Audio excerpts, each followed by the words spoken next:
나도 이제 지쳤다. 나만 생각하자. 혹시 맛있는 음식이 생기면 나는 됐다. 너희들 많이 먹어라 하며 가족들에게 양보하는 것이 습관이 되진 않으셨습니까? 좋은 옷 한 벌 사입으려다가도 자식들 학비 생각, 손주들 용돈 생각에 몇 번을 망설이다 결국 도로 내려놓고 빈손으로 돌아선 적 참 많으시지요. 그것을 사랑이라 불렀고 그것을 희생이라 믿으며 살아왔습니다. 내가 좀 참고, 내가 좀 덜 먹고, 내가 좀 덜 입으면 내 가족이 행복해질 거라 믿으며 몸과 마음이 닳아 없어지는 줄도 모르고 촛불처럼 태우고 또 태웠습니다. 하지만 냉정하게 한번 돌아볼 필요가 있습니다. 그래서 지금 가족들은 정말로 행복한가요? 내가 아픈 몸을 이끌고 끙끙 앓는 소리를 낼 때 자식들의 마음이 편안하던가요? 내 희생의 대가를 알아주지 않는다고 섭섭해할 때 배우자가 진심으로 감사해 하던가요? 아닙니다. 오히려 지나친 희생은 가족들에게 갚아도 끝이 없는 무거운 빚이 되었을지도 모릅니다. 부모님이 나 때문에 저렇게 고생했는데 하며 자식들은 늘 죄책감을 안고 살아갑니다. 그 죄책감은 그들을 행복하게 만드는 것이 아니라 오히려 그들의 발목을 잡는 족쇄가 됩니다. 희생은 사랑이 아닙니다. 내가 불행하면서 남을 행복하게 해주겠다는 것은 물에 빠진 사람이 남을 구하겠다고 허우적거리는 것과 같습니다. 결국 둘 다 물속으로 가라앉고 말 것입니다. 진정한 사랑은 내가 먼저 환하게 웃는 것입니다. 내가 건강하고 내가 즐겁고 내가 평온할 때 그 밝은 기운이 곁에 있는 사람들에게 전해져 온 집안을 환하게 밝히는 것입니다. 나를 위해 사는 것은 이기적인 것이 아닙니다. 그것은 내 주변 사람들을 돕는 가장 지혜롭고 가장 확실한 방법입니다. 오늘 이 시간에는 그동안 굳게 닫아두었던 나를 위한 삶의 문을 활짝 열어보려 합니다. 가족을 위해 헌신했던 그 정성으로 이제는 나 자신을 지극정성으로 보살필 시간입니다. 내가 행복해야 세상이 행복해진다는 이 놀라운 자연의 이치를 지금부터 하나하나 풀어드리겠습니다. 제1장, 뿌리가 썩은 나무에서는 건강한 열매가 열리지 않습니다. 마당에 있는 나무를 한번 가만히 보십시오. 가을에 탐스럽고 맛있는 열매를 얻기 위해 농부는 어디에 물을 주고 어디에 거름을 줍니까? 나뭇가지입니까? 아니면 열매입니까? 농부는 보이지 않는 땅 속의 뿌리에 정성을 쏟습니다. 뿌리가 튼튼하고 건강해야 줄기가 뻗어나가고 잎이 무성해지며 비로소 달콤한 열매가 맺히는 법이지요. 뿌리가 썩어가는데 열매만 싱싱하기를 바라는 것은 자연의 이치에 맞지 않는 억지입니다. 인생도 이 나무와 똑같습니다. 이 가정이라는 나무에서 뿌리는 바로 나 자신입니다. 배우자와 자식들, 그리고 주변 사람들은 이 뿌리에서 뻗어나간 가지이자 열매들입니다. 그런데 그동안 어떻게 살아왔습니까? 정작 뿌리인 나는 물 한 모금 마시지 못해 말라 비틀어지는데 오직 자식이라는 열매만 닦고 또 닦았습니다. 내 속은 문드러져 썩어가는데 가족들만 빛나기를 바랐습니다. 하지만 자연의 이치는 냉정합니다. 뿌리가 병들면 가지는 힘을 잃고 열매는 채 익기도 전에 땅으로 떨어지고 맙니다. 부모가 아프고 슬픈데 자식들이 진정으로 행복할 수 있겠습니까? 내가 한숨을 쉴 때마다 집안 전체의 공기가 무겁게 가라앉아 아무리 좋은 일이 있어도 다 같이 웃을 수가 없습니다. 나를 돌보지 않는 것은 겸손이 아닙니다. 그것은 내 삶의 터전을 망가뜨리는 직무유기입니다. 내가 건강해야 자식들에게 짐이 되지 않습니다. 내가 마음이 편안해야 가족에게 따뜻한 말 한마디 건넬 여유가 생깁니다. 제가 아는 어떤 분은 평생 자식 뒷바라지 하느라 허리띠를 졸라매고 살았습니다. 본인은 늘 찬밥에 남은 반찬만 먹으면서도 자식 입에 고기 들어가는 것만 봐도 배부르다 했습니다. 그런데 덜컥 큰 병이 나고 말았습니다. 병원비로 모아둔 돈을 다 쓰고 자식들이 간병하느라 다니던 직장까지 그만두게 되자 그분은 피눈물을 흘리며 후회했습니다. 차라리 내가 그 돈으로 맛있는 거 사 먹고 건강했더라면 내 새끼들 고생은 안 시켰을 텐데 하고 말입니다. 이기적인 것과 자신을 사랑하는 것은 다릅니다. 나를 귀하게 여기는 것은 결국 내가 사랑하는 사람들을 지키는 가장 튼튼한 울타리가 됩니다. 이제부터라도 순서를 바꾸십시오. 가장 좋은 것은 내가 먼저 먹고 가장 편안한 잠자리는 내가 먼저 차지하십시오. 내 뿌리에 영양분을 듬뿍 주어 생기가 넘쳐 흐르게 만드십시오. 내가 생명력으로 가득 찰 때 그 기운은 저절로 줄기를 타고 올라가 가족들을 풍요롭게 살찌울 것입니다. 그것이 하늘이 정해준 생명의 질서입니다. 그렇다면 구체적으로 어떻게 해야 자식에게 최고의 유산을 물려줄 수 있을까요? 돈이나 집이 아닙니다. 부모만이 줄 수 있는 가장 위대한 선물이 있습니다. 제2장, 행복한 부모가 자식에게 줄 수 있는 최고의 유산입니다. 자식들에게 무엇을 남겨주고 싶으십니까? 평생 안 먹고 안 입어서 모은 돈입니까? 아니면 번듯한 집 한 채입니까? 물론 그런 물질적인 유산도 도움이 되겠지요. 하지만 자식들이 진정으로 바라는 것은 통장에 찍힌 억소리 나는 돈이 아닙니다. 바로 부모님의 웃는 얼굴입니다. 생각해 보십시오. 부모님이 돈은 많은데 맨날 여기 아프다 저기 아프다 하며 누워 계시고 만날 때마다 세상 사는 게 힘들다고 한숨을 푹푹 쉬면 자식들 마음이 어떻겠습니까? 직장에 나가서 일을 해도 일이 손에 안 잡히고 맛있는 걸 먹어도 목에 걸린 듯 넘어가지 않습니다. 부모님이 행복하지 않으면 자식들은 죄인이라도 된 것처럼 마음 한구석이 늘 무겁습니다. 그것은 자식들에게 재산을 물려주는 게 아니라 평생 갚지 못할 마음의 빚을 떠안기는 것과 같습니다. 반대로 가진 건 좀 부족해도 부모님이 매일 동네 친구분들과 어울려 다니며 웃고 나는 지금 너무 행복하다, 걱정 마라 하며 씩씩하게 지내신다면 자식들 마음은 어떻겠습니까? 그제야 비로소 안심하고 자기 가정을 돌보고 자기 인생을 마음껏 펼칠 수 있습니다. 부모가 자신의 삶을 스스로 책임지고 즐기는 모습이야말로 자식들에게 주는 가장 큰 자유이자 축복입니다. 흔히 너만 잘 되면 나는 바랄 게 없다고 말합니다. 하지만 순서가 틀렸습니다. 내가 잘 살고 있으니 너도 내 인생을 즐겨라라고 말해 주어야 합니다. 자식 걱정하느라 밤잠 설치지 마십시오. 그 시간에 푹 자고 일어나서 내일 아침 맑은 공기를 마시며 산책 한 번 더 하는 것이 자식을 돕는 길입니다. 자식에게 뭐 하나라도 더 해주고 싶어 애태우지 마십시오. 그 돈으로 맛있는 밥 한 끼 사 먹고 크게 한 번 웃는 것이 자식을 위하는 길입니다. 행복은 전염됩니다. 내가 행복하게 사는 모습을 보여주는 것, 어떤 상황에서도 긍정적으로 웃어넘기는 태도를 보여주는 것, 그것이야말로 돈으로도 살 수 없는 최고의 인생 교과서이자 위대한 유산입니다. 이제 자식 농사는 그만 짓고 나 자신을 행복하게 만드는 내 인생 농사를 지을 때입니다. 내가 웃어야 내 집안에 꽃이 핍니다. 그렇다면 왜 자꾸 남에게, 자식에게 무언가를 바라게 될까요? 내 마음이 허전해서 그렇습니다. 빈 깡통이 요란하다는 말 들어보셨지요? 제3장, 빈 깡통은 요란한 소리만 낼 뿐입니다. 가만히 있어도 마음이 불안하고 자꾸만 누군가에게 말을 걸고 싶고 내 마음을 좀 알아달라고 보채게 될 때가 있습니다.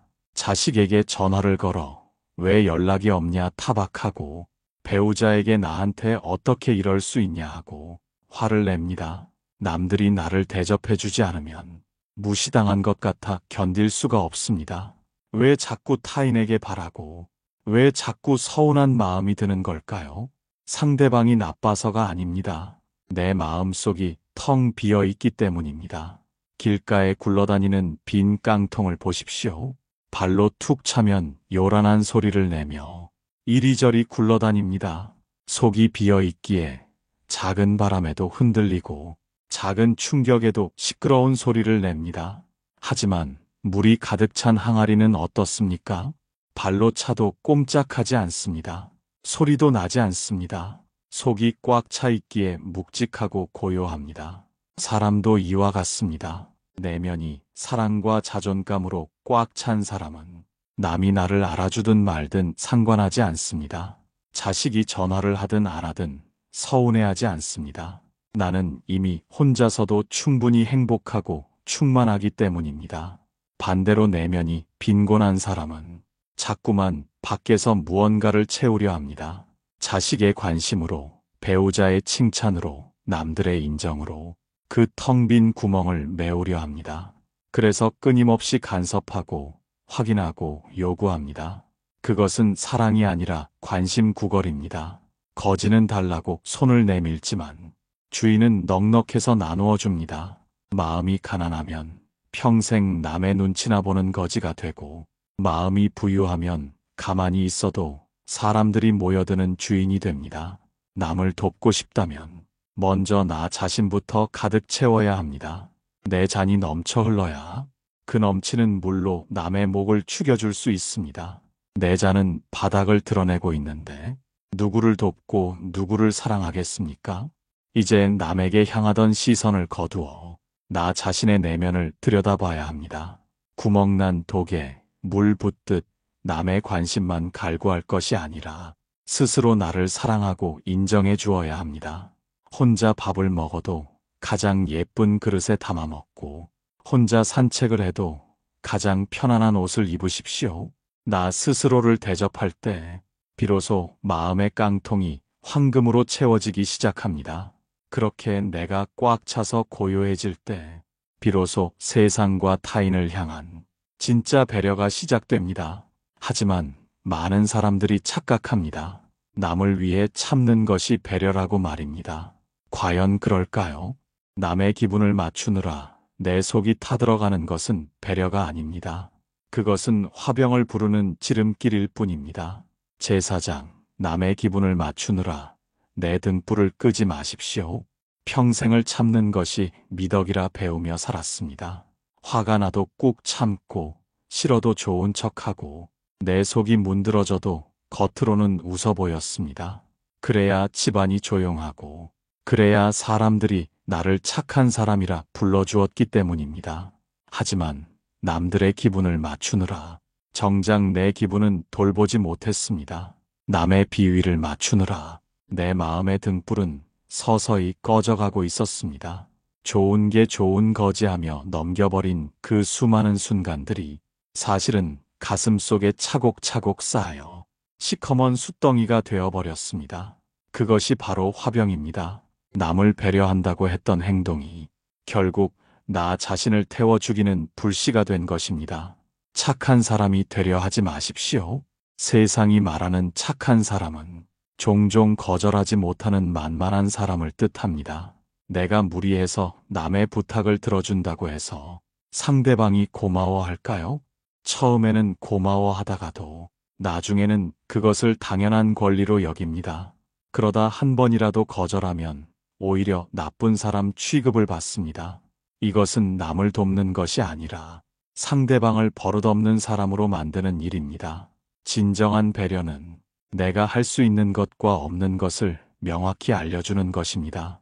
거절은 관계를 끊는 칼이 아니라 서로를 지키는 울타리입니다. 남의 집을 밝혀주겠다고 내 집의 등불을 끄지 마십시오. 내가 어두워지면 남을 비춰줄 수도 없습니다. 내가 먼저 밝게 빛나고 있어야 길 잃은 사람들에게 길을 안내해 줄 수 있습니다. 싫으면 싫다고 말해도 괜찮습니다. 힘들면 못하겠다고 말해도 하늘이 무너지지 않습니다. 오히려 솔직하게 내 감정을 표현할 때 상대방도 나를 존중하기 시작합니다. 이제 억지로 웃지 마십시오. 가면을 쓰고 사는 삶은 언젠가 반드시 탈이 나게 되어 있습니다. 있는 그대로의 내 모습, 내 감정을 소중히 여길 때 비로소 숨통이 트이고 진짜 인생이 시작됩니다. 남을 위해 희생하는 삶이 아니라 나를 위해 당당하게 사는 삶. 그것이 바로 스스로를 귀하게 대접하는 첫걸음입니다. 그렇다면 나를 귀하게 대접한다는 것은 구체적으로 어떤 것일까요? 비싼 밥을 먹고 좋은 옷을 입는 것만이 전부가 아닙니다. 마음가짐부터 달라져야 합니다. 제5장, 오롯이 나를 귀하게 여길 때 세상도 나를 대접합니다. 세상은 거울과 같아서 내가 나를 대하는 태도 그대로 나를 비추어 줍니다. 내가 나를 함부로 대하면 세상도 나를 함부로 대하고, 내가 나를 귀한 손님처럼 대접하면 세상도 나를 귀빈으로 모십니다. 식사 때가 되었을 때 혼자 먹는 밥이라고 해서 찬물에 밥 말아 대충 먹거나 남은 반찬을 한데 섞어 서서 먹지는 않습니까? 그것은 내 몸을 쓰레기통 취급하는 것과 다를 바 없습니다. 아무리 소박한 밥상이라도 가장 예쁜 그릇을 꺼내어 정갈하게 담고 천천히 맛을 음미하며 먹어야 합니다. 이 귀한 음식이 내 몸에 들어와서 피가 되고 살이 되는구나 하며 감사한 마음으로 대접해야 합니다. 그렇게 스스로를 대접할 때 몸속의 세포들이 춤을 추고 건강해집니다. 말을 할 때도 마찬가지입니다. 습관적으로 나 같은 늙은이가 뭘 알아, 이제 죽을 날만 기다리지 하며 스스로를 깎아내리는 말을 뱉지는 않습니까? 말은 씨앗이 되어 인생밭에 뿌려집니다. 스스로를 쓸모없는 사람이라 부르면 정말로 세상 천지에 쓸모없는 존재가 되어버립니다. 이제부터라도 입버릇을 바꿔야 합니다. 나는 참으로 귀한 사람이다. 나는 산전수전 다 겪어낸 지혜로운 사람이다. 그렇게 스스로를 치켜 세워주고 칭찬해 주어야 합니다. 비싼 옷을 입고 명품 가방을 드는 것이 품격이 아닙니다. 자신의 몸을 소중히 다루고 자신의 마음을 따뜻하게 보살피는 태도에서 진정한 품격이 나옵니다. 스스로를 귀하게 여기는 사람은 어디를 가나 함부로 대할 수 없는 기운이 뿜어져 나옵니다. 자식들도 부모를 함부로 대하지 못하고 남들도 그 당당함에 고개를 숙이게 됩니다. 남이 나를 대접해주지 않는다고 불평하기 전에 먼저 돌아봐야 합니다. 나는 과연 나를 얼마나 대접해주고 있었는지를 말입니다. 왕관을 쓰려는 자, 그 무게를 견디라는 말이 있지요. 행복이라는 왕관을 쓰고 싶다면 스스로를 왕처럼 귀하게 여기는 마음가짐부터 가져야 합니다. 나를 사랑하는 것은 세상에서 가장 남는 장사입니다. 믿져야 본전이 아니라 투자한 것의 수백 배, 수천 배로 돌아오는 확실한 행복입니다. 이제 마지막으로 이 모든 나를 위한 삶이 어떻게 세상을 구하는 큰 공덕이 되는지 이야기하며 이 여정을 마무리하려 합니다. 제6장, 내가 환하게 빛날 때 세상의 어둠도 사라집니다. 깜깜한 방에 촛불 하나를 켜면 어떻게 됩니까? 그 촛불은 나만 밝아야지 하고 욕심내지 않습니다. 그저 스스로 타오를 뿐인데 그 빛이 방 전체를 환하게 비추고 곁에 있는 사람들의 얼굴까지 밝게 비춰줍니다. 나를 위해 사는 것은 바로 이 촛불이 되는 일입니다. 내가 행복해서 싱글벙글 웃고 다니면 그 좋은 기운이 바이러스처럼 퍼져나가 보는 사람까지 기분 좋게 만듭니다. 내가 마음이 편안해서 너그러워지면 내 주변의 공기마저 부드럽게 변해 다툼이 사라지고 평화가 찾아옵니다. 그러니 나를 돌보는 일에 죄책감을 가질 필요가 없습니다. 오히려 내가 불행한 것이야말로 세상에 어둠을 보태는 일임을 알아야 합니다. 내가 우울해서 찡그리고 있으면 내 가족, 내 친구, 스쳐 지나가는 인연들까지 그 어두운 그림자에 갇히게 됩니다. 세상을 구하는 거창한 방법이 따로 있는 것이 아닙니다. 지금 당장 내가 행복해지는 것, 지금 당장 내 마음의 근심을 털어내고 웃는 것, 그것이 내가 이 세상에 할 수 있는 가장 위대한 봉사이자 최상의 공덕입니다. 이제 더 이상 희생이라는 이름 뒤에 숨어 스스로를 홀대하지 마십시오. 자식 핑계, 가족 핑계를 대며 행복을 뒤로 미루지 마십시오. 꽃은 남을 위해 피지 않습니다. 그저 스스로의 생명력으로 흐드러지게 피어날 뿐입니다. 하지만 그 만개한 꽃향기가 벌과 나비를 부르고 세상을 아름답게 만듭니다. 꽃처럼 사십시오. 스스로를 위해 가장 화려하게 피어나십시오. 그 당당한 아름다움이 사랑하는 사람들을 지키는 가장 큰 힘이 될 것입니다.